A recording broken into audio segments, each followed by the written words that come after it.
আগত ঢাকা বংশের মুকিম বাজার কেন্দ্রীয় জামে মসজিদের সম্মানিত খতিব হযরত মাওলানা মুফতি রাফি বিন মনির সাহেব বয়ান পেশ করছেন। হযরত মাওলানা মুফতি রাফি বিন মনির সাহেব, আমরা প্রত্যেকে বসে পড়ি, শুকনো জায়গা থেকে বসে পড়ি। السلام عليكم ورحمة الله وبركاته. إن الحمد لله نحمده ونستعينه ونستغفره ونؤمن به ونتوكل عليه ونعوذ بالله من شرور أنفسنا ومن سيئات أعمالنا. من يهده الله فلا مضل له ومن يضلله فلا هادي له. ونشهد أن لا إله إلا الله وحده لا شريك له. ونشهد أن سيدنا ونبينا ومولانا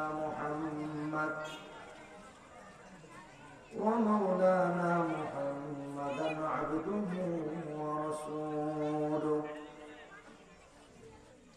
أما بعد فقد قال الله تعالى في كلامه المجيد وفي فرقانه الحميد. أعوذ بالله من الشيطان الرجيم. بسم الله الرحمن الرحيم. وقال الرسول يا رب إن قومي اتخذوا هذا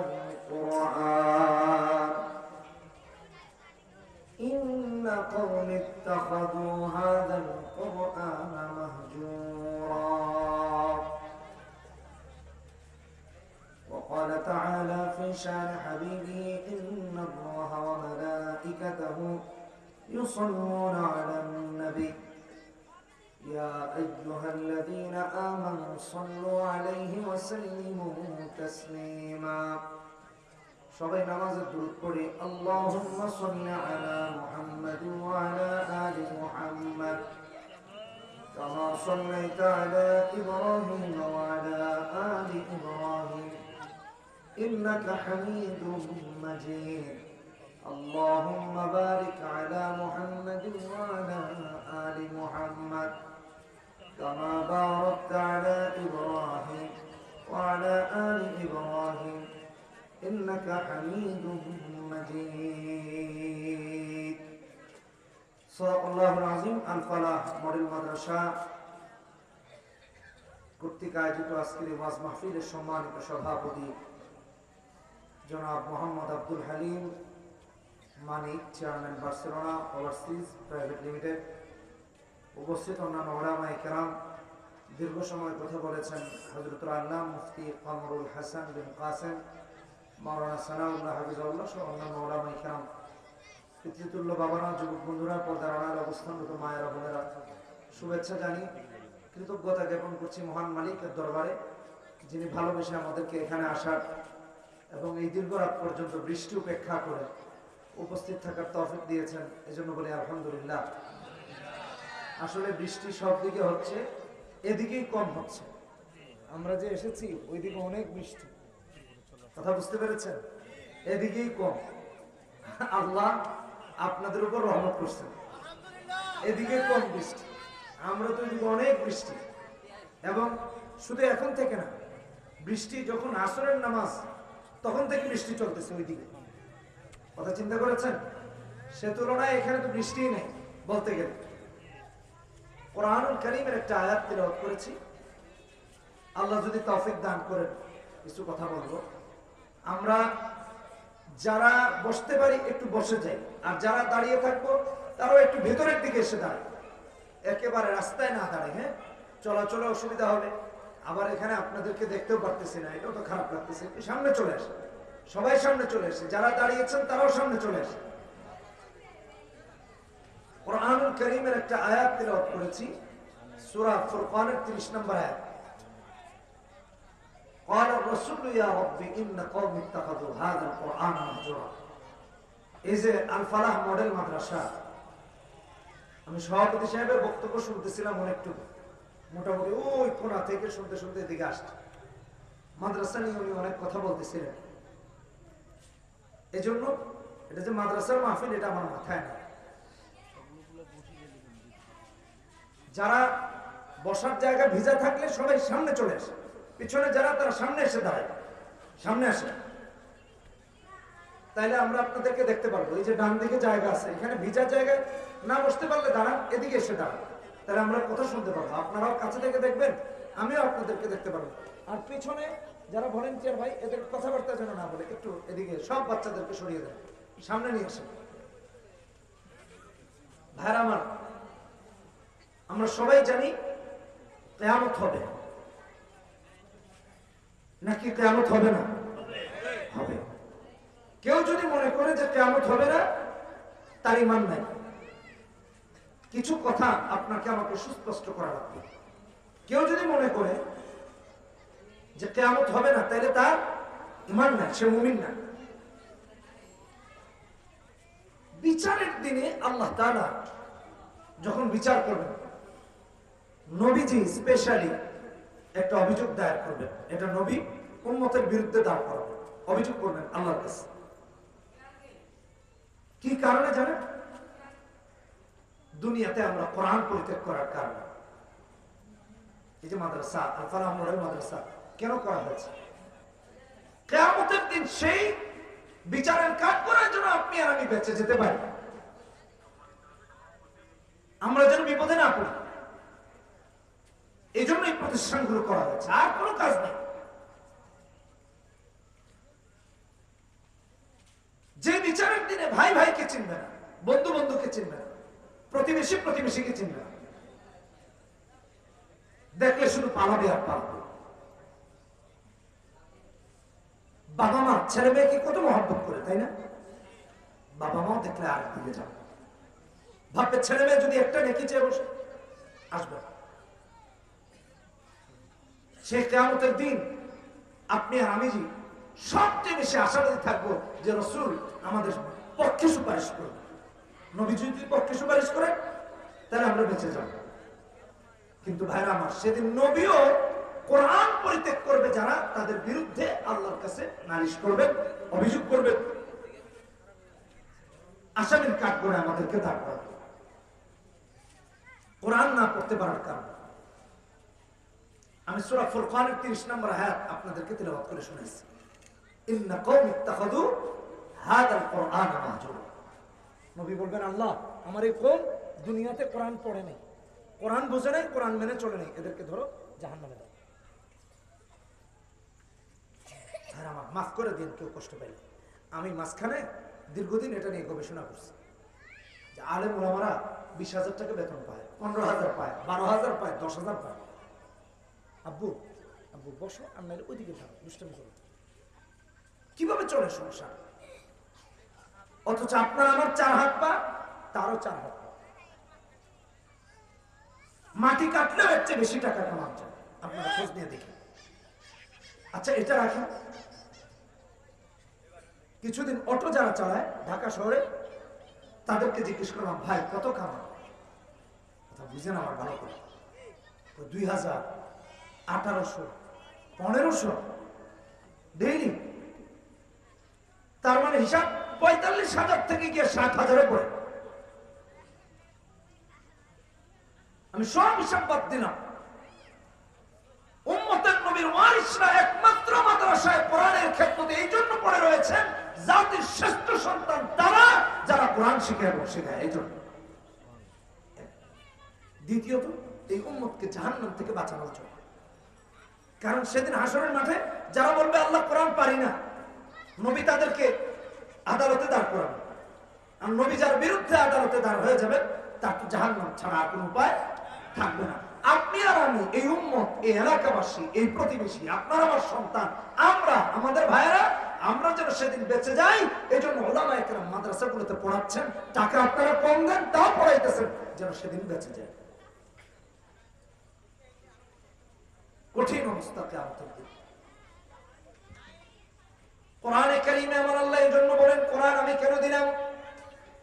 শাহরু রমাদান আল্লাযী উনজিলা ফীহিল কুরআন হুদাল লিন-নাস ওয়া বায়্যিনাতিন মিনাল হুদা ওয়াল ফুরকান।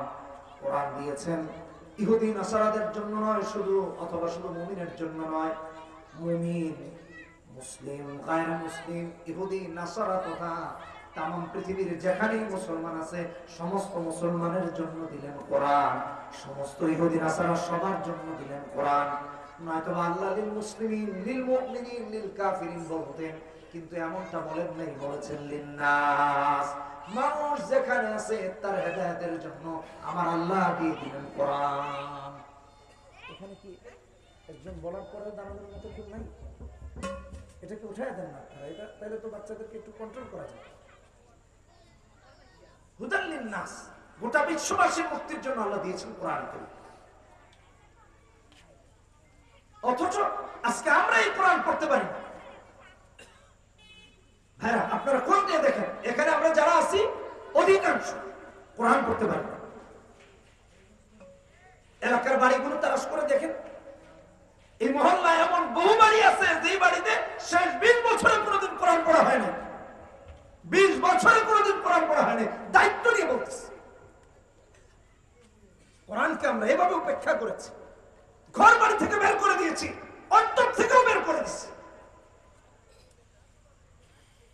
কেন নবী সেদিন আপনার আমার বিরুদ্ধে আল্লাহর কাছে নালিশ করবেন না? দুনিয়াতে নবীকে চিনি নাই, কোরআনকে চিনি নাই, আল্লাহকে চিনি নাই, মন চাহে জিন্দেগি। যারা চিনছি আসল তো তার সাথে হতো, চিনছি ইহুদি নাসারাদেরকে, চিনেছি কাফের মুশরিকদেরকে, তো তার সাথে তার জায়গা তো হবে জাহান্নাম। আপনিও জাহান্নামে যেতে হবে, আমাকেও জাহান্নামে যেতে হবে। কোরআন পড়তে হবে। কোরআন আল্লাহ হেদায়েতের জন্য দিয়েছেন। কোরআন ছাড়া মুক্তি সম্ভব। সূরা বনী ইসরাঈল 15 নম্বর পারা 2 নম্বর পৃষ্ঠা 9 নম্বর আয়াতে তাই তো আমার আল্লাহ বলেন, ইন্না হাযাল কুরআন ইয়াহদি লিল্লাতী হিয়া আকওয়াম। এই আয়াতের ব্যাখ্যা করতে গিয়ে তাফসীর আতওয়াউল বায়ান ফি ইজাহিল কুরআন বিল কুরআনে এসেছে, জান্নাতে যাওয়ার সবচেয়ে সহজ রাস্তা হলো কোরআনে কারীম। যারা কোরআন পড়বে, বুঝবে, আমল করবে, সবার আগে সবচেয়ে সহজ রাস্তা ধরে ধরে আমার আল্লাহর জান্নাতে গিয়ে পৌঁছে যাবে। কোরআন শুধু জান্নাতের সহজ রাস্তা এমন, সেই রাস্তায় আলো দিয়ে আপনাকে আমাকে জান্নাতে যাওয়ার মতো বাতি, পৃথিবীকে আলোকিত করার জন্য বাতি। এই যে এখানে লাইট না থাকলে আমরা একজন আরেকজনকে দেখতে পারতাম না, আন্ধার। আমার আল্লাহ আমার ভাইরা কোরআনকে আলো করে দিয়েছেন। কোরআনে হাকিমে তাই তো সূরা ইব্রাহিমের প্রথম আয়াতে বলতে গিয়ে বলেন, কিতাবুন আনজালনাহু ইলাইক লিতুখরিজান নাস মিনাজ যুলুমাতি ইলান নূর। ওগো নবীজি, কোরআন আপনার কাছে পাঠালাম যাতে করে কোরআনে কারীমের আলো দিয়ে দেখে দেখে আপনি উম্মতদেরকে অন্ধকার থেকে আলোর পথে উঠিয়ে দিতে পারেন। আমার বন্ধুগণ, পথিক যদি অন্ধকার পথে হাঁটে তাহলে দেখবেন কখনো উষ্টা খেয়ে পড়ে যাওয়ার সম্ভাবনা থাকে, গোবরে পাড়া দেওয়ার সম্ভাবনা থাকে। সাপ এপার থেকে ওপারে যদি যায়, পাড়া দিয়ে সাপের বিষে আক্রান্ত হওয়ার সম্ভাবনা থাকে, নিরাপদে গন্তব্যে পৌঁছতে পারে না। ঠিক তেমনি ভাবে আলো থাকলে পথিক নিরাপদে গন্তব্যে পৌঁছে যায়। বন্ধুগণ আমার, আলো থাকলে যেমনি ভাবে পথিক নিরাপদে গন্তব্যে পৌঁছে যায়, ঠিক তেমনি ভাবে কোরআন আর সুন্নাহ হলো আলো। যার কাছে থাকবে, চাই নারী হোক পুরুষ হোক, কোরআন আর সুন্নাহর আলো দিয়ে দেখে দেখে দুনিয়া পার হয়ে, কবর পার হয়ে, মিজান পার হয়ে আল্লাহর জান্নাতুল ফিরদাউসে গিয়ে পৌঁছে যাবে। সেটা হলো কোরআনে কারীম এবং নবীজির সুন্নাহ, অন্য কিছু না আমার ভাইরা। সেই কোরআন আপনি আমি পড়তে পারি না, সেই কোরআন আপনি আমি দেখতেও পারি না। এখন আমাদের ভালোই লাগে না, যেটাকে আল্লাহ জান্নাতের সবচেয়ে সহজ পথ বানিয়েছে। কোরআন পড়তে পারে না, কোরআন শুনতে পারে না। সপ্তাহে একদিন মসজিদে যাবেন, আমি অধমের 15 বছর যাবত এই দৃশ্য আমার সামনে আছে। এখানে অনেক ভাইরা তো মসজিদে গেছেন না, কে কে যেন মসজিদে গেছেন, জিজ্ঞেস করে দেখেন বক্তব্য দিয়ে কিভাবে বোঝার জন্য বলতেছে। একটু কেরাত লম্বা হলে সারা সপ্তাহ যে মসজিদে আসে না, সেও বারান্দায় দাঁড়ায় থাকে হুজুরকে লোকমা দেওয়ার জন্য। হুজুর এত লম্বা কেরাত কেন পড়ে? চিন্তা করছেন? 7.5 মসজিদ আছে না, একদিন শুক্রবারে আসে হুজুরের ভুল ধরার জন্য রাস্তায় দাঁড়ায় থাকে, গেটে দাঁড়ায় থাকে, মসজিদের বারান্দায় দাঁড়ায় থাকে। ভুলটা কি? যে হুজুর কেরাতে তো লম্বা পড়েন কেন, আরো ছোট পড়বেন, আমার অসুবিধা। এই অবজেকশন দিচ্ছি। কিসের অসুবিধা? জরিনার বিয়া, সকিনার অলিমা, রহিমার গায়ে হলুদ, রোজ ঠান্ডা হয়ে যাবে জুমার দিন, এই জন্য তার সমস্যা। শুধু কি এটা? এই সপ্তাহে বলেছে, দেখে যে ইমাম সাহেব তো ছোট করে না, পরের সপ্তাহে মসজিদের কাতারে নামাজে দাঁড়াই কয় মানে হুজুর গত সপ্তাহে যে কইলাম আপনি তো শুনলেনই না আমার কথা। ইমামকে নামাজের মাঝে পেশাব করতে, এটা বাস্তব কথা বলতেছে। আল্লাহ হেদায়েত দান করুন।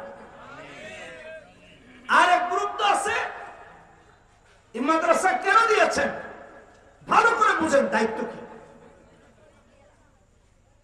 আর গ্রুপ আছে, হুজুর কথা বললেই মনে করে এটা রাজনীতি। রাজনীতির আন্ডারে তো সব আছে, ভালো আছে মন্দ আছে, কোরআনের কথা বলতে গেলে তো সবই আসবে। তাহলে এটা আপনার সমস্যা কোথায়? বরং মসজিদে খতিব সাহেব মাহফিলে হক্কানি আলেমরা হক কথা বলেন, যাতে করে আমাদের সমাজ ঠিক হয়ে যায়, রাষ্ট্র ঠিক হয়ে যায়, রাজনীতি পরিশুদ্ধ হয়ে যায়, চুরি বন্ধ হয়ে যায়, ধর্ষণ বন্ধ হয়ে যায়, রাহাজানি বন্ধ হয়ে যায়, অর্থ পাচার বন্ধ হয়ে যায়, ডাকাতি বন্ধ হয়ে যায়। কথা বলেন ঠিক কিনা? এই জন্য হক্কানি আলেমরা হক কথা বলেন। তাতে সমস্যা কোথায় আছে এটা বুঝে আসে। মনে রাখেন কথাগুলো। আল্লাহ রাব্বুল আলামিন কোরআনে কারীমে কি বলতেছে? ইন্নামাল মুমিনুন আল্লাযীনা ইযা যুকিরাল্লাহ ওয়াজিলাত কুলুবুহুম ওয়া ইযা তুলিয়াত আলাইহিম আয়াতুহু যাদাতুহুম ঈমানান ওয়া আলা রাব্বিহিম ইয়াতাওয়াক্কালুন। মুমিন তো হলো সে যে কোরআন শুনলে পরে বিরক্ত হয় না, ও তো কোরআন যত শুনে তত ভালো লাগে। আর মুমিন হলো সে কোরআনে কারীম শুনলে পরে যার ঈমান বেড়ে যায়, সেই হলো মুমিন। জোরে কোন ঠিক কিনা বেটি? কোরআন শুনেছে ভালো লাগবে, কোরআনের বক্তব্য শুনেছে ভালো লাগবে, জীবনকে পরিশুদ্ধ করে নিলেই ঈমান তার আল্লাহ আবার নিজেই বাড়ায় দিবে। কিন্তু আমরা এটা করি। সিরাত ইবনে হিশাম প্রথম খণ্ডে 315 নম্বর পৃষ্ঠায় আসছে। মুফতি আমিন রাহমাতুল্লাহ আলাইহি তার একটি কিতাব লিখেছেন তিলাওয়াতে কোরআন। ওই কিতাবে এই দৃষ্টান্ত এনেছেন। একটু মনোযোগ দিয়ে শুনেন। আমরা কোরআন শুনলে বিরক্ত হয়ে যাই, আর কাফেররা কোরআনে কারীম শুনতে সারা রাত পার করে দেয়। নবীজির বাড়িতে দাঁড়িয়ে দেয় আবু জাহেল, আবু সুফিয়ান, আখনাস, তিনজনই বড় বড় নেতা কাফেরদের। এই যে আপনারা দাঁড়িয়ে দাঁড়িয়ে কোরআনের কথা শুনতেছেন, বৃষ্টি হয়েছে, সবাই দাঁড়ানো, মাশাআল্লাহ, বুঝার জন্য বলতেছে। আবার অনেকের বসার জায়গা দিয়েও বসায় রাখা যায় না, কারণ কোরআনের কথা তার ভালো লাগে না, মন নষ্ট হয়ে যায়। Abu Jahl leader, Abu Sufyan leader, Akhnas leader. সারাদিন রাত সবাইকে বলে বেড়াতো লা তাসমাউ লিহাদাল কোরআন, কোরআন শোনো। নবীর বিরুদ্ধে দাঁড় করায় দিত, ইসলামের বিরুদ্ধে দাঁড় করায় দিত। আল্লাহ কোরআনে নিজে তাদের বক্তব্য তুলে ধরেছেন। সূরা হামিম মাসদা 26 নম্বর আয়াত 24 নম্বর পারা। وقال الذين كفروا لا تسمعوا لهذا القرآن। আলেমদেরকে, হাফেজদেরকে জিজ্ঞেস করেন, ওরা কোরআনে কারীমের যেখানে আয়োজন হতো, দাসী বাদী নিয়ে গিয়ে নবীজির বিরুদ্ধে, কোরআনের বিরুদ্ধে, ইসলামের বিরুদ্ধে নাচ গান শুরু করতো, যাতে করে মানুষ কোরআন থেকে বিমুখ হয়ে নাচ গানের দিকে মনোযোগী হয়। নাউজুবিল্লাহ করবেন। এমন নেতা এরা। কিন্তু আমার ভাইয়েরা, সারাদিন কোরআনের বিরুদ্ধে কাজ করার পরেও যখন রাত হতো, মুহাম্মদ সাল্লাল্লাহু আলাইহি ওয়াসাল্লাম যখন বাড়িতে কোরআন পড়তেন, সবগুলো নিজে ঘুম থেকে বের হয়ে গিয়া চোরের মতো করে গিয়ে নবীজির বাড়িতে দাঁড়িয়ে দাঁড়িয়ে সারা রাত কোরআনে কারীম শুনতে শুনতে রাত পার করে দিত।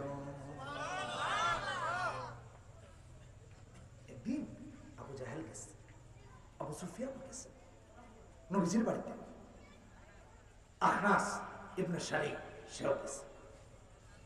আবু সুফিয়ান ইবনে হারব, আবু জাহেল ইবনে হিশাম, আখনাস ইবনে শারিক, তিনজনকে হাজির। লুকিয়ে লুকিয়ে রাতের আধারে নবীজির রাতের কোরআনের তিলাওয়াত শুনতেছে। তিলাওয়াত শুনতে শুনতে যখন সকাল হয়ে যায়, যত শুনে তত ভালো লাগে, আরো শুনে আরো ভালো লাগে। এমন করতে করতে যখন সকাল হয়ে গেছে, বাড়ি যখন ফিরবে, আবু জাহেলের সাথে আবু সুফিয়ানের দেখা, আবু সুফিয়ানের সাথে আবু জাহেলের দেখা। বলেন, এটার কি ব্যাপার, এখানে কেন, কি হয়েছে, কি ব্যাপার, এখানে কেন এসে হাজির হয়ে গেলা? মুহাম্মদ সাল্লাল্লাহু আলাইহি সাল্লামের বাড়িতে আসছি। মুহাম্মদ সাল্লাল্লাহু আলাইহি সাল্লামের বাড়িতে কেন এসেছো? তো মুহাম্মদ কোরআন পড়েন এটা শোনার জন্য এসেছি। জোরে বল সুবহানাল্লাহ। তুমি কেন এসেছো? তো আমিও এসেছি নবীজির বাড়িতে কোরআন শুনতে। সুবহানাল্লাহ। আরেকজন নেতা অন্য দিক দিয়ে যায়, কই কি ব্যাপার নেতারা, তোমরা এখানে কেন? কই এসেছি মুহাম্মদ সাল্লাল্লাহু আলাইহি ওয়াসাল্লামের কোরআন শুনতে। তুমি কেন এসেছো? তো এসেছি নবীজির কোরআন শুনতে। সারাদিন যারা বাধা দিত কোরআন শুনতে, রাতের আধারে চোরের মতো তারাই নবীজির বাড়িতে এসে হাজির। তিনজন মিলে ওয়াদা করছে, আজকে আসছো আসছো, আগামীকাল থেকে আর এসো। কারণ তুমিও নেতা, সেও নেতা, আমিও নেতা। আর এমন নেতা হয়ে যদি আমরা বিরুদ্ধে থেকে নবীজি তার বাড়ি আসি কোরআন শুনি, মানুষ যদি দেখে মারবে, আমাদের দলের লোকেরাই পিটাবে। কাল থেকে আসো। ঠিক আছে, কালকে থেকে আসবো। তিনজনই বাড়িতে গেছে, পরের রাতে বিছানায় গিয়েছে, ঘুম আসে না, ডান কাত হয়, বাম কাত হয়, মাথায় খালি টেনশন। না জানি আজকে নবীজি কি তিলাওয়াত করবেন, কোন অংশ কোরআনের নাজিল হবে। কারণ হলো তখন তো ওহী আসার দরজা খোলা, নবীর কাছে ওহী আসে। তার মানে আজকে নবীজিকে আল্লাহ কি মেসেজটাই না জানি দিবে, এই টেনশনে ঘুম না। ডান কাত বাম কাত, উঠে হাঁটে, এমন করতে করতে আবু জাহেল ভাবলো আজকে তো আবু সুফিয়ান আর আখনাস যাবে না, কারণ গত রাতেও ওয়াদা হয়েছে যে আর কেউ যাবে না। তাহলে আমার যেহেতু ঘুম আসতেছে না, মনে হচ্ছে কোরআন শুনলেই আমার ঘুম আসবে, আমি একা একা গিয়ে একটু শুনে আসি। আমার ভাইয়েরা, এই কথা আবু জাহেল শুধু ভেবেছে এমন না, আবু সুফিয়ানের যখন ঘুম আসে না, তিনিও ভাবতে লাগলেন একটু যাই মুহাম্মাদের বাড়িতে গিয়ে একটু কোরআন শুনলে পরে মনটা ভালো হবে, মন শান্ত হবে। তিনিও চোরের মতো এসে হাজির, ইনিও চোরের মতো গিয়ে হাজির, আখনাসও চোরের মতো এসে হাজির, কারণ তারও ঘুম নাই। কোরআনে কারীম একটু শুনে বাড়ি চলে যাবে এমন চিন্তা করে যখন শুনতে লেগেছে, শুনতে শুনতে আজও কখন সকাল হয়ে গেছে টেরও পায় নাই। সকালবেলা যখন বাড়ি ফিরবে, আবার একজনের সাথে আরেকজনের দেখা। কই নেতা, আজকেও দেখি তুমি এখানে। কই তুমিও তো এখানে। আরেকজন কই কি ব্যাপার নেতারা, আপনারা দেখি এখানে। তিনজনই কথা শেষ কথা হলো কোরআন শুনতে এসেছি, মুহাম্মদ কি তেলাওয়াত করেন, আল্লাহু আকবার। তিনজন আরো ভালোভাবে ওয়াদা করেছে, কই দেখো তুমিও নেতা, সেও নেতা, আমিও নেতা। আর নেতারা যদি এমন করে কোরআন শোনার জন্য স্থির হয়ে চলে আসি, একজন আমাদের কর্মী থাকবে না। আজকে এসেছো, আগামীকাল থেকে আর খবরদার আসা যাবে না। আল্লাহকে এটা আমার কালাম, এটা মানুষের বক্তব্য না যে শুনলে 10 মিনিট পরে খারাপ লাগবে না। কাফেরদের মনকে আমি আল্লাহ কোরআনের জন্য আকৃষ্ট করে দিয়েছি, তাই তো ওদের শান্তি নাই মনে। আখনাস, আবু সুফিয়ান, আবু জাহেল, ঘুম নাই, কড়া ওয়াদা, কেমনে যাবে কোরআন শুনতে? মন মানে না। আজকের ওয়াদাটা তো কড়া, তার মানে কেউ আসবে না। আবার তিনজন এই কথা ভেবে বলে তিনজনই হাজির। সকালবেলা আলোচিত হয়েছে দেখা, একজন আরেকজনের বলেন, তুমিও নেতা, আমিও নেতা, সেও নেতা, এত ওয়াদা করি, আবার আমরা নেতা হয়ে এসে আছি। এবার একজন আরেকজনকে বলে, দেখো আমরা কেউ মুহাম্মদকে বলি পাগল, কেউ বলি জাদুঘর, কেউ বলি কবি, কেউ বলি গণক, কেউ বলি বিভ্রান্ত, কেউ বলি বিপদগামী। বিশ্বাস করো, মুহাম্মদ যদি আল্লাহর রাসূল না হতেন, আর কোরআন যদি আল্লাহর কালাম না হতো, এই কোরআন শুনলে পরে এত ভালো লাগে কখনো কাজ করতো না। নিঃসন্দেহে এটা আল্লাহর কালাম।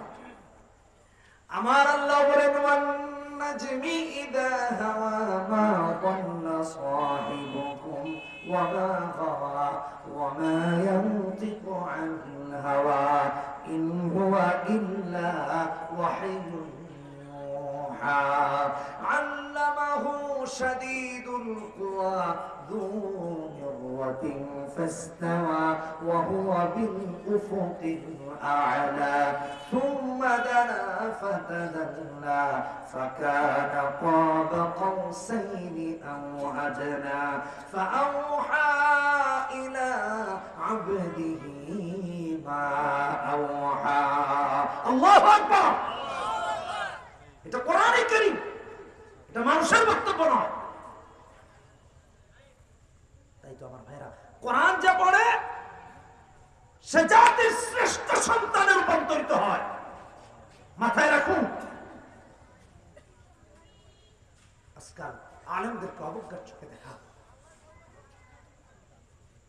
কিছুদিন আগে আমেরিকাতে গিয়েছি কানাডাতে গেলাম লন্ডন হয়ে লন্ডনে গেলাম ফার্স্টে লন্ডন থেকে স্কটল্যান্ড থেকে আমেরিকা কানাডা তারপর বাংলাদেশে আসছি বোঝার জন্য বলতেছি বিভিন্ন এয়ারপোর্টে দেখেছি আমার জুব্বা দেখে আঁকা বাঁকা চোখে তাকায় মনে হচ্ছে যে এটা কোনো খারাপ দেশ বাস্তব কথা বলতেছে ওগুলো তো ইহুদি নাসারার দেশ ওরা ভাবতেছে জঙ্গি টঙ্গি নাকি ভাইরা আমার দুঃখের কথা কি বল এটা অনেক দেশে দেখেছি এই দৃশ্য ইহুদি নাসারারা দাড়িকে টুপিকে ইসলামকে পাঞ্জাবিকে কোরআনকে হিজাবকে আল্লাহ রাসূলের সুন্নাহকে আজকে জঙ্গি বলে আখ্যায়িত করেছে আর তাদের দালালি করতে গিয়া আপনার আমার দেশের কিছু ইহুদি নাসারার দালালরা এগুলোকে জঙ্গিবাদের আলামত বানিয়েছে দাড়ি কিভাবে জঙ্গিবাদের আলামত স্বাধীনতার 52 বছরে এদেশের হক্কানি আলেমরা বারবার আন্দোলন করেছেন একজন আলেমের হাতে কোনোদিন ছুরি বটি দেখাতে পারছেন পারেন না দেখাতে পারবেন না অস্ত্র দেখাতে পারছেন পারবেন না তারপর হুজুররা জঙ্গি কেন দাড়ি আছে টুপি আছে পাঞ্জাবি আছে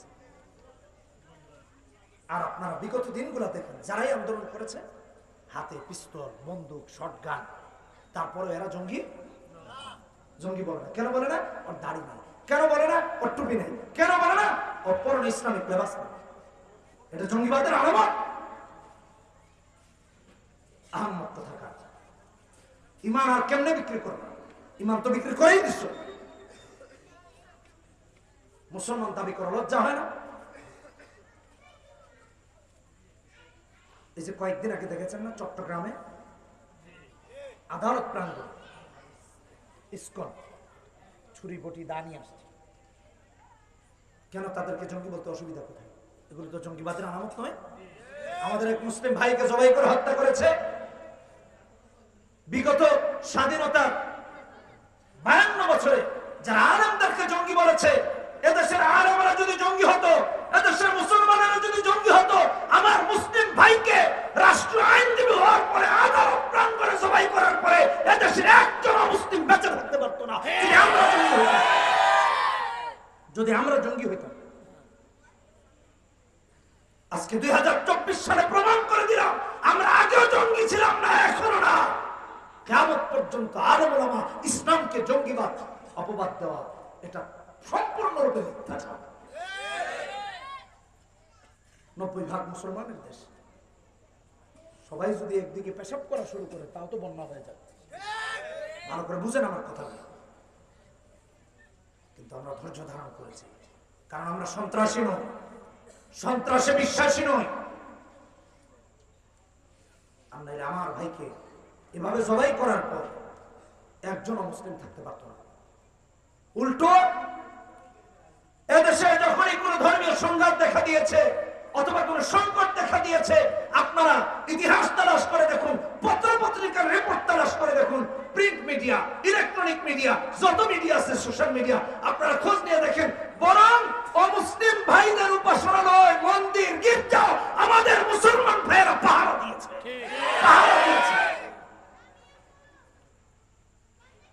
অথচ আমাদেরকে বলা হচ্ছে জঙ্গি যারা জঙ্গি তাদেরকে জঙ্গি বলতে পারে না কারণ বিদেশি প্রভুরা মন খারাপ করবে তাই জঙ্গি আখ্যায়িত করেছিল আফগানের ভাইদেরকে এটা তো আর জানেন 20 বছর যুদ্ধ করেছে বিজয় অর্জন করেছে যাদেরকে ওরা জঙ্গি আখ্যায়িত করেছে, আজকে পৃথিবীতে তাদের দেশের অর্থনীতি আর অন্য দেশ আপনি একটু খোঁজ নিয়ে দেখেন। নিজের কানে আমেরিকানদের কানে কথা বলতে শুনেছি, আমেরিকার চেয়ে অর্থনীতি আফগানের দিন দিন উন্নত হচ্ছে। এটা ইসলাম, এটা দিন।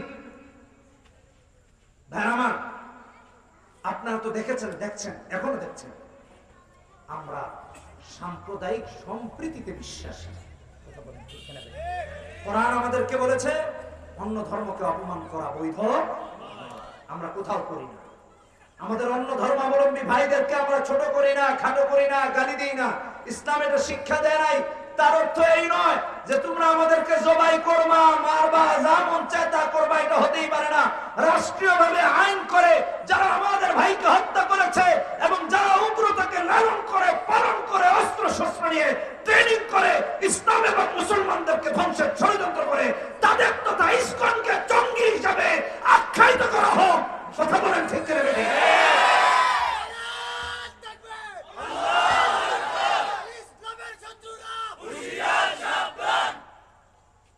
আমাদেরকে বলা হচ্ছে জঙ্গি।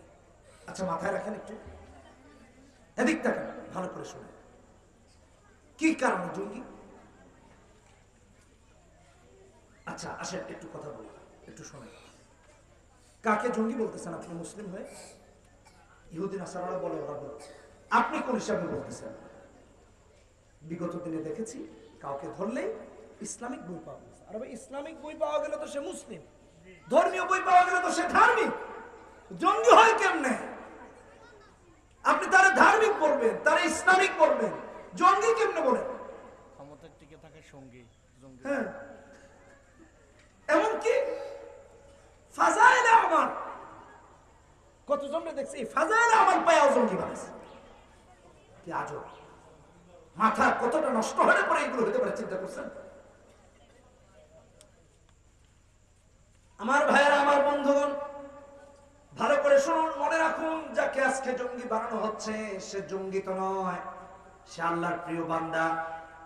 কোরআন শিখেছে, রাসূলুল্লাহর উম্মত, সুন্নাহ মানে, দাড়ি রেখেছে, টুপি পরেছে, হিজাব পরে, মা বোন, সে আল্লাহর জান্নাতি।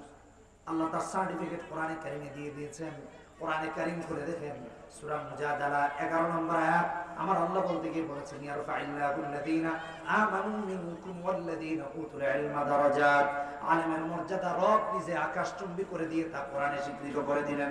শুধু তাই না, কোরআনে হাকিম করে দেখুন, আল্লাহ রাব্বুল আলামিন আলেম আর গায়রা আলেম, আলেম আর জাহেল, একজন আলেম আর আরেকজন গায়রা আলেমের মর্যাদার পার্থক্য, তারতম্য কোরআনে কারিমে বলতে গিয়ে বলেছেন, সূরা জুমার 9 নম্বর আয়াত, কুল হাল ইস্তামিল্লাযীনা ইয়ালামুন ওয়াল্লাযীনা লা ইয়ালামুন। যে জানে আর যে জানে না কখনো সমান হতে পারে না। শুধু তাই না আমার ভাইরা, কোরআনের অন্য জায়গা খুলে দেখেন, আলেমদেরকে আল্লাহ নেতৃত্ব দিয়েছেন সমাজের নেতৃত্ব দেওয়ার জন্য। কোনটা ভালো, কোনটা মন্দ, কোনটা হারাম, কোনটা হারাম, কোনটা জায়েজ, কোনটা না জায়েজ, এই কথা জিজ্ঞেস করতে হবে হক্কানি আলেমদের কাছে। তাই তো আমার আল্লাহ কোরআনে কারিমে বলেন, সূরা নাহাল 43 নম্বর আয়াত, ফাসআলু আহলা যিকরি ইন কুনতুম লা তা'লামুন। তুমি যদি না জানো, হক্কানি আলেমের কাছে গিয়ে জিজ্ঞেস করো কোনটা ভালো, কোনটা খারাপ, কোনটা জায়েজ, কোনটা না জায়েজ। আর এখন গিয়ে জিজ্ঞেস করে মদখোর, গাঁজাখোর আর ইয়াবাখোরের কাছে। বড় ভাই বানাইছে মদখোরকে, গাঁজাখোরকে, ইয়াবাখোরকে। তার কাছে গিয়ে জিজ্ঞাসা, ভাই কি করুন, কাজ কাম নাই, এটা নাই, সেটা নাই, এক কাজ কর, ওই যেটা আমার বিরুদ্ধে লেগছে ওর হাতটা কেটে নিয়ে, সত্যি সত্যি হাত কেটে নিয়ে আসে, খুন করে আসে, 5,000 টাকা দিয়ে খুন হয়ে যায়। আমাদের দেশের কথা বলতেছে, বাহিরের না। কে বলছে? বড় ভাই করছে, বড় ভাই করছে। একজন আলেমকে যদি জিজ্ঞেস করেন, একজন আলেম কখনো বলবে না ওরা খুন করে আসো, কোনদিন বলবে না। ভাই টাকা পয়সা কামাইতে পারতেছে না, কি করা? আলেম বলবে হালাল পথে আগাও। আর জাহেল, যারা আমরা নেতা বানাইছি সমাজের, মদখোর, গাঁজাখোর, এক কাজ করতে তো ছোট ভাই মানুষ, কাউরে কইস না 500 পিস ইয়াবা সাপ্লাই দিস, দিয়ে দিব 50 টাকা। এই সমাজ এভাবে নষ্ট হচ্ছে। আপনি খোঁজ নিয়ে দেখেন না, খোঁজ নিয়ে দেখেন, এলাকার পর এলাকা মাদকাসক্ত হয়ে যাচ্ছে। ইয়াং ছেলে মেয়েরা গাইড না থাকার কারণে ভুল মানুষকে বড় ভাই বানাইছে, সেও দেখে 10টা সাপ্লাই করলে 1000 টাকা আসতে, ঠিক আছে চল। নাউজুবিল্লাহ, হারাম না হারাম, জায়েজ না না জায়েজ, একটু আটকা তো করছেই না, উল্টো কার গাইডে চলতেছে একটু চিন্তা করে দেখেন। আল্লাহ আমাদেরকে হেদায়েত দান। সন্তানকে আলেম বানাবেন। আলেম মানে জঙ্গি নয়। ইসলাম জঙ্গিবাদকে সমর্থন করে না। কিসের জঙ্গিবাদ? আপনারা বিভিন্ন সময় রিপোর্ট দেখলে, এখন তো মানুষ অন্ধ না, প্রত্যেকের হাতে সারা দুনিয়ার সব কিছু আছে। আপনি এই মুহূর্তে এখন কোথায় পৃথিবীর ঝড় হচ্ছে, বৃষ্টি হচ্ছে, খোঁজ নিতে পারবেন এই স্টেজে বসে। আমেরিকা হোক আর আফ্রিকা হোক। আমাদেরকে জঙ্গি মঙ্গি এখন বললে কি মানুষ বিশ্বাস করে? মানুষ বুঝে এগুলো সব নাটক, সব নাটক। কথা বলেন ঠিক কেনা?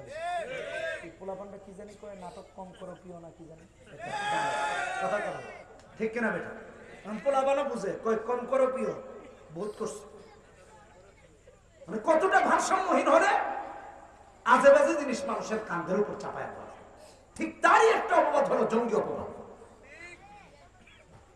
বিভিন্ন ইউটিউবার সাংবাদিকরা রিপোর্ট করেছে বিগত দিনগুলোতে যখনই বহির্বিশ্বকে মৌলবাদ, উগ্রবাদ এইগুলো দেখাইতে হইতো, তখনই একটা পরিস্থিতি তৈরি করে দিয়ে আপনাকে আমাকে জঙ্গিবাদ বানানো হইতো। একটা রাষ্ট্রের প্রধান, একটা রাষ্ট্রের সরকার নিজের দেশের জনগণকে জঙ্গি বানানোর জন্য কি করতো চিন্তা করে দেখেন। কতটা আহাম্মক হলে নিজের দেশের বদনাম করতো। আরে ভাই, এটা তো নিজের পাসপোর্টের দাম কমে। এতদিন যাদেরকে জঙ্গি বানাইছো, এখন গিয়া দেখো এরাই তোমাকে সঙ্গী।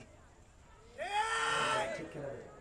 কারণ এতদিন জঙ্গি জঙ্গি জঙ্গি জঙ্গি, এই পাসপোর্টটার দাম কমাইতে কমাইতে এত কমাইছো যে এখন পালানোর সময় ওই পাসপোর্ট দেখলে মানুষ বিচার দেয়। ঠিক কিনা? বাস্তব কথা বলতেছে। আমাদের এই পাসপোর্ট দেখলে মনে করে যে এরা জঙ্গি। কারণ এত 15 বছরের মেহনত কি এত অল্প? সব জায়গায় তো আমাদেরকে ব্ল্যাকমেইল করে রাখছে, বাংলাদেশি মানেই এখন যাওয়ার সময় পাসপোর্ট বানায় আরেকটা। ঠিক না? কারণ এটা দিয়ে হইতেছে না, ওটা দিয়ে হইতেছে না। আবার কেউ কেউ গিয়ে পাশের দেশে গিয়া পাসপোর্ট বানায়। আপনার আমার হাজার হাজার কোটি টাকা আছে না ওদের পকেটে, ওগুলা দিয়ে বানাইছে। আল্লাহ হেদায়েত দান করুন। আমার কাউকে কষ্ট দেওয়ার উদ্দেশ্য না, বা কাউকে উদ্দেশ্য করে বলার উদ্দেশ্য না। আমি আমার খুব স্বাভাবিকভাবে বলতেছি, আমি আমার ঘরের মানুষকে খারাপ বানাইতে পারি? আমি দেশের প্রধান, আমার দেশের জনগণের দুর্নাম আমি করতে পারি? পত্রিকায় জঙ্গি নাটক বানাইয়া সাজাইয়া ইসলামিক বই দিয়া আলাদা জায়গায় নিয়ে ক্রস ফায়ার করে, কি আজব! কিভাবে করলেন? আমার যতদিন পর্যন্ত একটা রাষ্ট্রপ্রধান নিজেকে ওই দেশের অভিভাবক মনে না করবে আর জনগণকে তার পরিবার মনে না করবে, ততদিন পর্যন্ত ও জঙ্গি, জনগণ জঙ্গি নয়। কথা বলে ঠিক কিনা বেঠি? রাষ্ট্রের খেয়ানত করছে, আপনার আমার হকের খেয়ানত করছে, এই সার্বভৌমত্বের খেয়ানত করছে। আমাদের দেশে মামলা হয় অমুক রাষ্ট্রদ্রোহী, অমুক সেটাতে। আমি তো ডিরেক্ট বলি, সবচেয়ে বড় রাষ্ট্রদ্রোহী হলো এই রাষ্ট্রের অর্থ যারা বিদেশে পাচার করেছে, তারাই দেশের সবচেয়ে বড় রাষ্ট্রদ্রোহী। কথা বলুন ঠিক কিনা বেঠি? রাষ্ট্রের তলা খালি করে দিয়েছে, ব্যাংক খালি করে দিয়েছে। আর মাইকে দাঁড়াইলে মনে হয় তার চেয়ে বড় দেশপ্রেমিক কেউ নেই। অথচ যখন সে মাইকে দেশপ্রেমের বক্তব্য দিচ্ছে, অলরেডি সে কানাডা, আমেরিকা, লন্ডনে 10-20টা বাড়ি পায়। সে নাকি দেশপ্রেমিক। কবে আমাদের লজ্জা হবে এটা মাথায় রাখেন। আপনি আমিও তো নির্লজ্জ। চোরদেরকে বানাই আমাদের নেতা। না নামাজ পড়ে, না রোজা আছে, না হজ আছে, না যাকাত আছে, না ভালো করে চলে, একটা সিগারেট খাইলে সব ভুলে যায়। আল্লাহ হেদায়েত দান করুন। এগুলা করি না।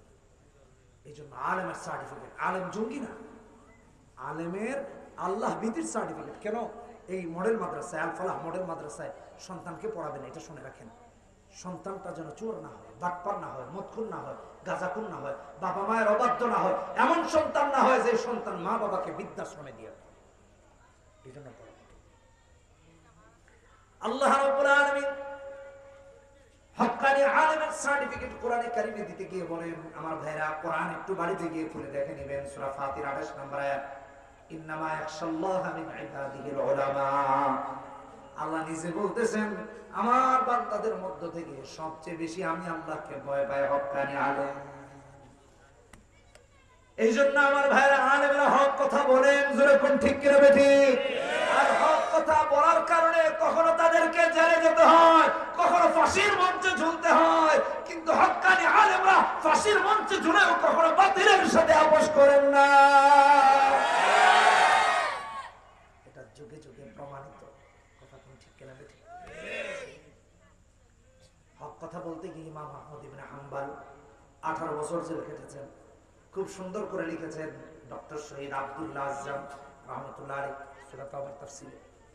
18 বছর জেল খেটেছেন।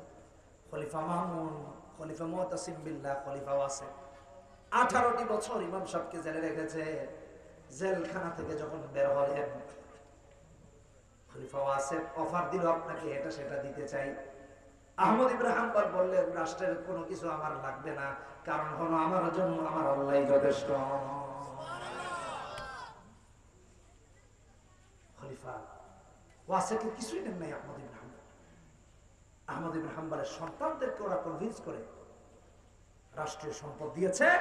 আহমদ ইবনে হাম্বল তাদের সঙ্গ ত্যাগ করেছে, বলেছেন আমার সন্তানের সাথে আহমদ ইবনে হাম্বল থাকবেন। হক্কানি আলেম হতে হবে। হক্কানি আলেম কেমন হয় আরেকটু না বললে বুঝবেন না। কোরআনে আল্লাহ বলছেন উলাইকা ইয়ালআনুহুমুল্লাহ।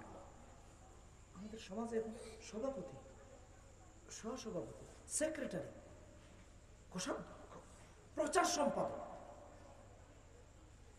সে আইসা হুজুরকে রাজনৈতিক চাপ প্রয়োগ করতে থাকে। সে তার পদের চাপ প্রয়োগ করে, তার দলের চাপ প্রয়োগ করে। রাখেন আপনার দল। খতিবকে মসজিদে গিয়ে কয় হুজুর এই ওয়াজ করবেন না, ওই ওয়াজ করবেন না।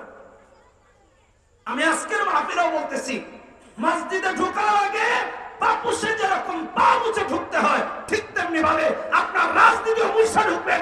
কারণ মসজিদ আপনার রাজনৈতিক দলের কার্যালয় নয়, এটা আল্লাহর ঘর। এখানে আল্লাহর কথা চলবে। যার ভালো লাগবে না সে মসজিদ থেকে বের হয়ে যাবে। কারণ এটা আপনার মাক্কার ঘর, কার্যালয় নয়। এখানে আল্লাহর কালামের কথা চলবে, কোরআনের কথা চলবে। আপনাকে খুশি করে কথা কেন বলবো? কথা তো বলতে হবে আল্লাহকে খুশি করে, মানুষকে খুশি করে না। আমি ছোট্ট একটা উদাহরণ দিই, তবে আরো কয়েকটা আয়াত আর হাদিস বলি। আলেমের উপর কত চাপ দেখেন। আল্লাহ কোরআনে কারীমে সূরা বাকারা 164 নম্বর আয়াত বলতেছেন, 159 নম্বর আয়াত বলতেছেন উলাইকা ইয়ালআনুহুমুল্লাহ। যে আলেম সুস্পষ্ট হক প্রতিষ্ঠিত হওয়ার পর তা গোপন করে, আল্লাহ তার উপর লানত বর্ষণ করে। আপনি দলের চাপ সামলাইতে পারেন না, আলেমরা তাদের রবের চাপ সামলাবে কেন? রব তো তার লানত করবে। আচ্ছা, এটা রাখেন। অন্য আয়াত 174 নম্বর আয়াত সূরা বাকারা, আল্লাহ বলেছেন উলাইকা মা ইয়াকুলুনা ফি বুতুনিহিম ইল্লা নার। আল্লাহর কালাম, আল্লাহর বিধানকে যারা স্বল্প মূল্যে কেনাবেচা করে, কেনাবেচা বুঝছেন তো, আপোষ আপোষ। তোমার এত টাকা দিলাম, এই ফতোয়া দিও না। তোমার এত টাকা দিলাম, আমার হয়ে যাও। তোমার এত টাকা দিলাম, আমার দলের হয়ে যাও। এখন দল কুফর হোক আর শিরক হোক, অসুবিধা নেই, যাই। আল্লাহ রাব্বুল আলামিন বলেন, এমন ব্যক্তির সাথে কিয়ামতের ময়দানে আল্লাহ কথা বলবেন না, জাহান্নামের শাস্তি তো হবেই। আর এই অর্থ করি দিয়ে সে যে টাকা পয়সা দিয়া খায়, ওটা জাহান্নামের আগুন পেটে ঢুকায়, ভাতটা নয়। জাহান্নামের আগুন। আলেমের উপর কত চাপ। নবীজি হাদিসের মধ্যে বলেছেন, আবু দাউদের হাদিস 3660 নম্বর হাদিস, মান সুইলা আন ইলমিন ফাকাতামাহু আলজামাহু আল্লাহু ইয়াউমাল কিয়ামাতি বিলিজামিন মিন নার। আমার ভাইরা ভালো করে শুনেন, যে আলেম জিজ্ঞাসিত হবার পর হক গোপন করেন, হক কথা বলেন না, কিয়ামতের দিন জাহান্নামের আগুনে আল্লাহ তাআলা পোড়াতে পোড়াতে একটা লাগাম তৈরি করবেন। ওই লাগাম হককে গোপন করে ওই আলেমের মুখের মাঝে লাগাইয়া দিবেন। নাউজুবিল্লাহ। যে আলেমকে আল্লাহ হক গোপন করার কারণে এত শাস্তি দিবেন, সে আলেম আপনার চাপকে বড় চাপ মনে করে না, বরং রবের চাপকে বড় মনে করে। আর সেজন্যই হক কথা গোপন করে না, বরং ভয় ভীতি এবং বাধাহীন ভাবে হক আল্লাহর জমিনে প্রতিষ্ঠা করে যায়। আল্লাহ তাআলা কোরআনে যেমন বলেছেন, নবীজি হাদিসেও বলেছেন। এক হাদিসে তো নবীজি কি বলেছেন জানেন? লা ইয়াতাআল্লামু ইল্লা লিয়ুসিবা বিহি আরদাম মিনাদ দুনিয়া লাম ইয়াজিদ আরফাল জান্নাতি ইয়াওমাল কিয়ামা। কোরআন এবং হাদিস সুন্নাহ কেউ যদি দুনিয়া কামানোর জন্য শিখে, দুনিয়ায় ভালো থাকার জন্য, আল্লাহর সন্তুষ্টির জন্য নয়, তাহলে কিয়ামতের দিন জান্নাতের ঘ্রাণও পাবে। কত বড় ধমক চিন্তা করেছে। এই জন্য আমার ভাইরা, আলেমরা সর্বাবস্থায় সব জায়গায় হকের উপর থাকে, বাতিলের কাছে আপোষ করে। আলেমদেরকে জেল জুলুমের ডর দেখায় না, ভয় দেখায় না। যে আপনার কথা মানবে না হকটা মানবে মনে করে নিন, এরে খুদাই আপনার কাছে নিছেন, এটা ভুল। হক্কানি আলেমরা কখনো রাজার কাছে গিয়া ধর্ণা দেয় না, চাটুকারিতা করে না, চামচামি করে না, দালালি করে না, এটা মাথায় রাখবেন। ডক্টর শহীদ আব্দুল্লাহ আজ্জাম রহমতুল্লাহ আলী ইতিহাস তুলে ধরেছেন তার সূরা তাফসীরে, মিশরের ইতিহাস। আপনাদের কতটুকু মনে আছে জানি না, বা কে জানেন এটাও জানি না। 1954 সাল মিশরের বাদশা ফারুক চিন্তা করলো, এ দেশ থেকে ইসলামকে যদি নিঃশেষ করতে হয়, আলেমদের বিরুদ্ধে আলেমদেরকে লাগাই দিতে হবে। একজনের বিরুদ্ধে আরেকজনকে লাগাই দিল, এই গ্রুপের বিরুদ্ধে ওই গ্রুপকে লাগাই দিল। 1954 সালের ইতিহাস পড়বেন মিশরের, দেখেন না।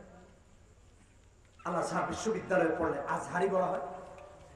তখন আল আজহার বিশ্ববিদ্যালয়ের প্রধান ছিলেন ডক্টর খিজির মোহাম্মদ রাহিমাহুল্লাহ। অনেক বড় বুজুর্গ, অনেক বড় মুত্তাকি, এখনকার মতো নয়। কারণ তখন আরবের সবচেয়ে বড় যিনি মুত্তাকি পরহেজগার, তাকেই আল আজহার বিশ্ববিদ্যালয়ের প্রধান করা হতো। সেই সুবাদে ডক্টর খিজির মোহাম্মদ রাহিমাহুল্লাহর প্রিন্সিপাল। বাদশা ফারুক আলেমদের হত্যার নেশায় উন্মাদনায় লিপ্ত হয়ে গেছে, মানে কিছু নেই। গত 6 মাস আগে এই দেশেও এই চিত্র আমরা দেখেছি, বিগত 15 বছর দেখেছি। এই আলেম ওই আলেমের বিরুদ্ধে, এই আলেম ওই আলেমের বিরুদ্ধে, এরে সরকারের পক্ষে নিছে, এরে বিপক্ষে রাখছে, এরে দিয়ে ফতোয়া দিয়ে ওরে ধরেছে, ওরে দিয়ে ফতোয়া দিয়ে ওরে ধরেছে। শুধু তাই না, এমন নাকি দেখেছি জিহাদের অপব্যাখ্যা করে ফতোয়া দিয়ে আবার স্বাক্ষর নেওয়া হয়েছে। আজকের এই মাহফিল থেকে আমি ফতোয়া দিয়ে দিলাম, কেউ যদি জিহাদের অপব্যাখ্যা করে আর জিহাদকে নিয়ে কেউ যদি গালমন্দ করে, তার ঈমান নাই। হুজুর আমার আলেম হবে তো দূরের কথা, তার ঈমান নাই, সে কাফের হয়ে গেছে। কোন মাদ্রাসা থেকে ফতোয়া আনবেন? আনেন, এটা আল্লাহর কালামের অংশ। সরকার কিছু দরবারি লোক বানায় ইহুদি নাসারাদের এজেন্ডা বাস্তবায়নের জন্য জিহাদের বিরুদ্ধে দাঁড় করেছে একটা শ্রেণী। আর যারা জিহাদে বিশ্বাস করে তাদেরকে বানাইছে অমুক দল, তমুক দল, উগ্রবাদী, হিংস্রবাদী। নাউজুবিল্লাহ মিন যালিক। আর কোন দেশে আছে? আমাদের এক ছোট ভাই, সে তায়েফের এক মসজিদের ইমাম ছিল, এখন বাংলাদেশে আছে। আমি এই বক্তব্য দেওয়ার পর বলতেছে, আপনার কথাটা সত্য। বললাম কেন? আমি যতদিন মক্কা ইমাম ছিলাম, নামাজে যদি জিহাদের আয়াত তেলাওয়াত করতাম, তাহলে পেছন থেকে অন্যরা আমাকে পরে বলতো, খবরদার এই আয়াত তেলাওয়াত করো না, তোমার সরকার ধরে নিয়ে যাবে। কোরআনের আয়াত তেলাওয়াত করা যাবে, কোরআনের আয়াত তেলাওয়াত করা যাবে। হাফসা আপনি অন্য দিক থেকে তেলাওয়াত করেন, মাওলানা সাহেব অন্য সূরা তেলাওয়াত করেন, জিহাদের আয়াত যেখানে আছে ওইটা তেলাওয়াত করেন। আর আমাদের দেশেও দেখতে পেয়েছি বিগত দিনে এটাই শুরু হয়ে গেছিল। কি বলবো ভাই, লজ্জা লাগে। হ্যাঁ, টাকা টাকা আপনার এত দরকার, ঈমান বিক্রি করে ফেলতে হবে, আপনি চুপ থাকেন, তা বাতিলের পক্ষ নিয়ে না। ডক্টর খিজির মোহাম্মদ রাহিমাহুল্লাহকে এই ষড়যন্ত্র বাস্তবায়নের জন্য 1954 সালে বাদশা ফারুক রাজ দরবারে নিয়ে গেছে। ভেবেছে রাজুকে ইফতার খাওয়াবে, মোটা অঙ্কের হাদিয়া দিবে, হুজুর তো আমার পক্ষে চলে আসবে, ওই হুজুরের বিরুদ্ধে কাজে লাগাবো, ওই হুজুরের বিরুদ্ধে কাজে লাগাবো। ডক্টর খিজির মোহাম্মদ রাহিমাহুল্লাহ গিয়েছেন, হ্যাঁ ইফতার করতে দেওয়া হলো, রমজান মাস। তিনি দেখে বললেন, হুররিমাত আলাইকুমুল মাইতা। বাচ্চা বলে এখানে তো এমন কিছু নাই। তিনি আবার বললেন, হুররিমাত আলাইকুমুল মাইতাতু ওয়াদ-দাম। বাচ্চা বলতেছে, আমার মাথায় আসছে না, আপনি এগুলো কি বলতেছেন? ডক্টর খিজির মোহাম্মদ রাহিমাহুল্লাহ ইফতারির একটা অংশ এভাবে উঠালেন, দেখায়া দিলেন ইফতারি থেকে টক টক করে রক্তের ফোঁটা পড়তে আরম্ভ হয়েছে। ডক্টর খিজির মোহাম্মদ রাহিমাহুল্লাহ রাজপ্রাসাদে অত্যাচারী জালেম বাচ্চার সামনে দাঁড়ায়া হক কথা বুঝিয়ে দিলেন যে, বাচ্চা ফারুক তুমি জালেম, মাজলুমের রক্তে তোমার হাত রঞ্জিত হয়ে আছে, এমন দস্তরখানা ইফতারিয়া রাজপ্রাসাদে এসে ডক্টর খিজির মোহাম্মদ রাহিমাহুল্লাহ মাসলুমের বিরুদ্ধে থাকতে পারে না, বরং তুমি জালেমের বিরুদ্ধে আসি, এতে যা হয় হবে। আল্লাহু আকবার। আমিও বলতে চাই, হক্কানি আলেমরা কোন রাজ দরবারে গিয়া কারো ভয়ে, কারো হুমকি ধামকিতে কখনো বাতিলের পক্ষ অবলম্বন করতে পারে না, পারে না, পারে না। আর আমার বিগত দিনে এগুলা হয়েছে, কেনা বেচা হয়েছে, খালি কোন হুজুরে কেনা যায়, কারা বিক্রি করা যায়, এগুলো হয়েছে। আপনারা খোঁজ নিয়ে দেখেন, অদূর ভবিষ্যতে এগুলো প্রকাশিত হবে। দেখেন আমার কথা সত্য না মিথ্যা। মিশরের ইতিহাস থেকে ডক্টর খিজির মোহাম্মদ রাহিমাহুল্লাহ পদচ্যুত হয়ে গেলেন, ওনাকে বের করে দেওয়া হলো আল আজহার থেকে। কেন? হকের পক্ষে থাকার কারণে। কথা বুঝাইতে পারছি? বর্তমানেও দেখবেন বহু মসজিদের খতিবের চাকরি চলে যায় হকের পক্ষে থাকার কারণে। হক কথা বললে চাকরি চলে যায়। ওলামায়ে কেরামদেরকে হকের পক্ষেই থাকা লাগবে। কথা বলেন ঠিক কিনা বেঠিক? আপনার আমার সন্তান, আমি তো ডিরেক্ট বলি, আপনি আলেম, আপনি আলেম, সন্তানকে আলেম বানান। কেন আলেম বানাচ্ছেন? আলেম হয়ে ডাক্তার হোক, অসুবিধা নেই। আলেম হয়ে পিএইচডি হোল্ডার হোক, অসুবিধা নেই। কোরআনের হাফেজ আলেম হয়ে উকিল হোক, ব্যারিস্টার হোক, তাহলে খুনির পক্ষে লড়াই করবে। আল্লাহ আমাদেরকে হেদায়েত দান করুন। আমিন। আরো জোরে বলি আমিন। কোরআন পড়বো তো, কোরআন পড়াবো তো, ইনশাআল্লাহ। সন্তানকে কোরআন শিখাবো তো, ইনশাআল্লাহ। আল ফালাহ মডেল মাদ্রাসাকে আল্লাহ কবুল করুন। আমিন। এই মাদ্রাসা যতদিন থাকবে সাথে থাকবেন তো, ইনশাআল্লাহ।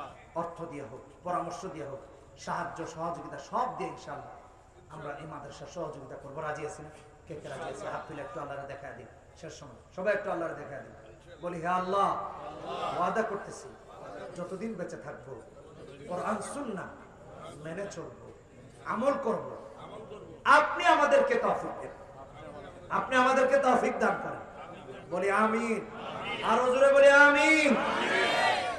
হাত নামাই পড়ি আস্তাগফিরুল্লাহ, ইন্নাল্লাহা গফুরুর রহিম, লা ইলাহা ইল্লাল্লাহ মুহাম্মাদুর রাসূলুল্লাহ, সুবহানাল্লাহি ওয়া বিহামদিহি, সুবহানাল্লাহিল আযীম, সুবহানাকাল্লাহুম্মা ওয়া বিহামদিকা, আশহাদু আল লা ইলাহা ইল্লা আনতা, আস্তাগফিরুকা ওয়া আতুবু ইলাইক। একদিকে নিচে ভেজা, আবার অন্যদিকে অনেকে দাঁড়ায় আছে, দীর্ঘ সময় পর্যন্ত দাঁড়ায় আছেন। আপনাদেরকে এর চেয়ে বেশি আর কষ্ট দিতে চাই না।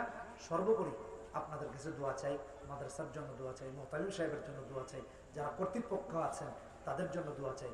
আজকের মাহফিলের সভাপতি সহ আমন্ত্রিত মেহমান, অতিথিবৃন্দ, ওলামায়ে কেরাম, এখানে যারা বয়োজ্যেষ্ঠ, বয়োবৃদ্ধ যারা আছেন, আল্লাহ রাব্বুল আলামিন সবাইকে তৌফিক দান করুন, কবুল করুন দ্বীনের পথে চলার জন্য, দ্বীনের জন্য। ওয়া আখিরু দাওয়ানা আলহামদুলিল্লাহি রাব্বিল আলামিন। সবাই দুরূদ শরীফ পড়ি। আল্লাহুম্মা সাল্লি আলা মুহাম্মাদ ওয়া আলা আলি মুহাম্মাদ কামা সাল্লাইতা আলা ইব্রাহিম ওয়া আলা আলি ইব্রাহিম ইন্নাকা হামিদুম মাজিদ। আল্লাহুম্মা বারিক আলা মুহাম্মাদ ওয়া আলা আলি মুহাম্মাদ কামা বারাকতা আলা ইব্রাহিম ওয়া আলা আলি ইব্রাহিম ইন্নাকা হামিদুম মাজিদ। আল্লাহুম্মা আমিন। ربنا ظلمنا أنفسنا وإن لم تغفر لنا وترحمنا لنكونن من الخاسرين.